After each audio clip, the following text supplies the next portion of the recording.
ఈరోజు రాష్ట్రంలో పరిస్థితి ఏమిటి అన్నదానికి, పిల్లల పరిస్థితి, చదువుల పరిస్థితి ఎలా ఉంది అని చెప్పడానికి these are the examples, these are hard facts.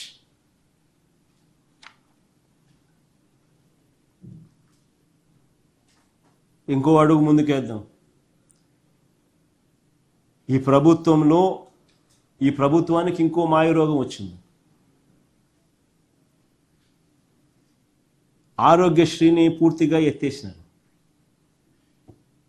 నిజంగా ఒకవైపున అన్ని రకాలుగా గవర్నమెంట్ అన్నది ఉన్నది ఎందుకు, ఏం చేయడం కోసం ప్రజలు నీకు అధికారం ఇస్తారు? చదువులు, వైద్యము, లా అండ్ ఆర్డరు, ట్రాన్స్పరెన్సీ, వ్యవసాయము, ఏ కదా చేయాల్సింది? అన్ని తిరోగమనమే, అన్నీ స్కామ్లే, ఏవి పట్టించుకునే పరిస్థితి లేదు, అన్నీ ప్రైవేట్. బాధ్యత నుంచి అన్నీ తప్పించుకోవడం, ఉన్న కాటికి స్కాములు చేయడం. ప్రభుత్వానికి నిజంగా మాయరోగం అంటే ఆరోగ్యశ్రీని నిజంగా పూర్తిగా ఎత్తేయడం అనేది నిజంగా మాయరోగమే. బకాయిలు ఇవ్వకపోవడంతో ఆసుపత్రుల్లో ఆరోగ్యశ్రీ సేవలన్నీ కూడా దాదాపుగా నిలిచిపోయినాయి.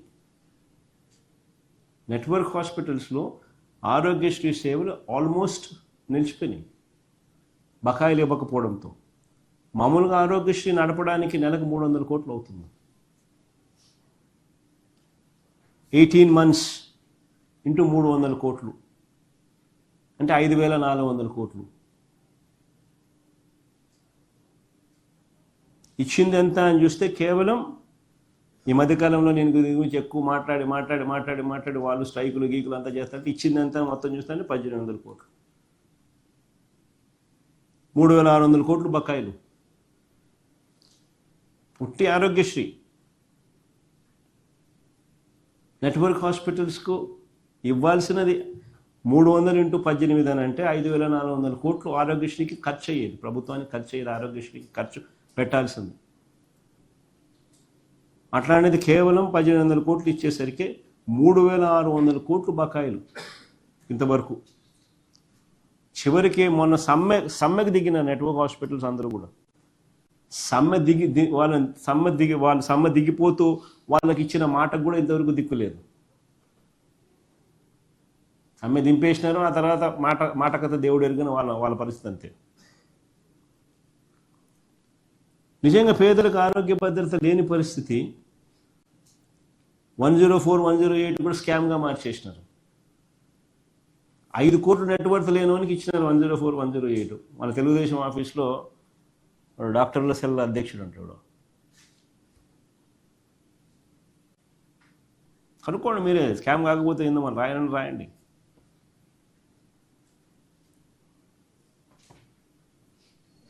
This is the plight. ఓ పక్క ఇంత దారుణంగా ఆరోగ్య వ్యవస్థ ఉంటే మరోవైపు సంజీవిని అంటాడు,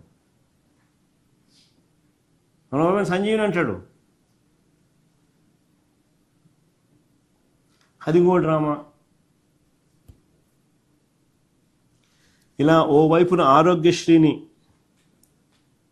కూనీ చేస్తూ, మరోవైపు ప్రభుత్వ ఆసుపత్రులను పూర్తిగా హతం చేస్తూ, ఇంకోవైపు గవర్నమెంట్ మెడికల్ కాలేజీల ప్రైవేటీకరణ ఒక స్కామ్గా మారుస్తూ ఈ ప్రభుత్వ పాలన సాగుతూ ఉంది. ఆశ్చర్యం కలిగించే విషయాలు ఏమిటో తెలుసా? కొత్త గవర్నమెంట్ మెడికల్ కాలేజీను ప్రైవేట్ పరం చేయడం ఒక స్కామ్ అయితే, ఆ కాలేజీలు తీసుకున్న వారికి ఒక పెద్ద బొనాన్జా ఇచ్చినాడు, అది ఇంకో పెద్ద స్కామ్. అదేందో తెలుసా? ప్రైవేట్ పరం అయ్యాక ఈ కాలేజీలు ప్రైవేట్ పరం అయ్యాక అందులో పనిచేస్తూ ఉన్న సిబ్బందికి గవర్నమెంట్ జీతాలు ఇస్తుందంట. చూడండి, transfer of human resources of existing hospitals and cost thereof. The government of Andhra Pradesh will provide only salary for the medical and non-medical staff transferred with the existing hospital for 2 years from the effective date.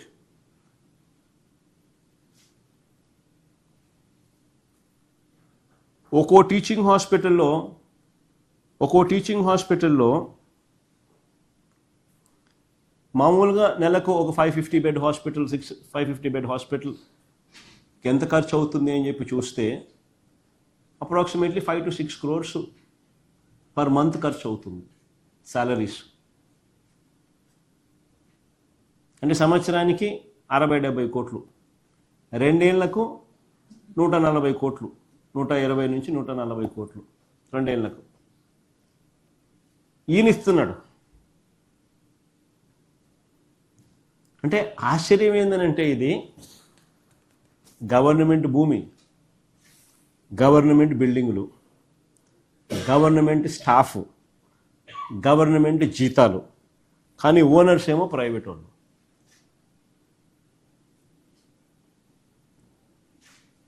ఆశ్చర్యంగా లేదా ఇది? Bonanza కాదా? స్కాముల్లో కూడా మరి అన్నిటికన్నా పెద్ద scam కాదా ఇది?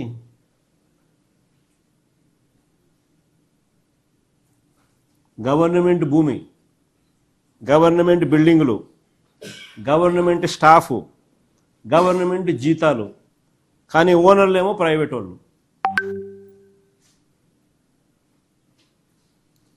లాభాలేమో ప్రైవేట్ వాళ్లకు, భారమేమో గవర్నమెంట్కు, ప్రజలకు.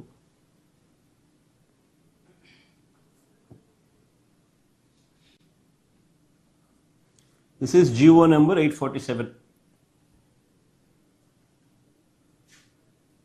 అది కూడా చూడండి, ఒక పక్క ప్రజా ఉద్యమం జరుగుతోంది. 2 December 2025 సిగ్గు లేకుండా, ప్రజా ఉద్యమానికి ఖాతరే లేకుండా స్కాముల పర్వం ముందుకు పోతా ఉంది. ఒక పక్క 1 కోటి సంతకాలు చేస్తూ ఉన్నారు దీన్ని వ్యతిరేకిస్తూ, మరో వైపున ఖాతరే లేకుండా చంద్రబాబు నాయుడు చేస్తూ ఉన్న స్కాముల పర్వం, స్కాముల్లో ఇంకా ఒక అడుగు ముందుకు వేసి ఇంకా పెద్ద స్కాములు చేస్తూ ఉన్నాడు. కొత్త గవర్నమెంట్ కాలేజీల ప్రైవేటీకరణపై ప్రజలు తీవ్రంగా వ్యతిరేకత చూపిస్తూ ఉన్నా కూడా ఈ నిర్ణయాన్ని వెనక్కి తీసుకోకపోవడంతో ప్రజలందరూ కూడా రోడ్ల మీద ఎక్కుతున్నారు.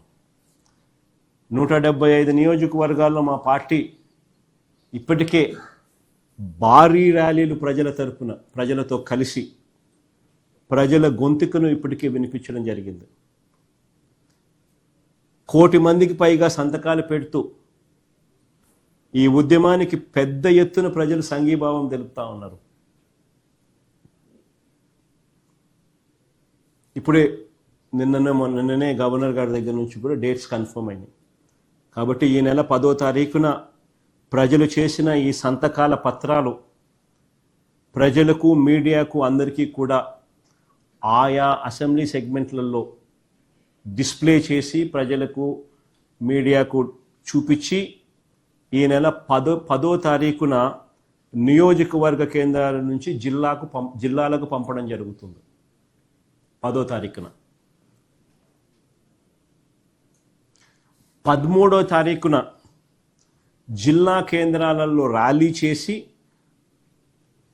ఆ ప్రజలు చేసిన ఆ సంతకాలు, ఆ 1 కోటి సంతకాలకు పైగా ఆ పత్రాలను పార్టీ సెంట్రల్ ఆఫీస్కు జిల్లాల నుంచి బయలుదేరుతాయి. అన్ని జిల్లాల నుంచి వచ్చిన ఈ 1 కోటి సంతకాలకు పైగా ఈ పత్రాలను తీసుకుని రాష్ట్ర గవర్నర్ గారికి ఈ నెల 16న సమర్పిస్తాం.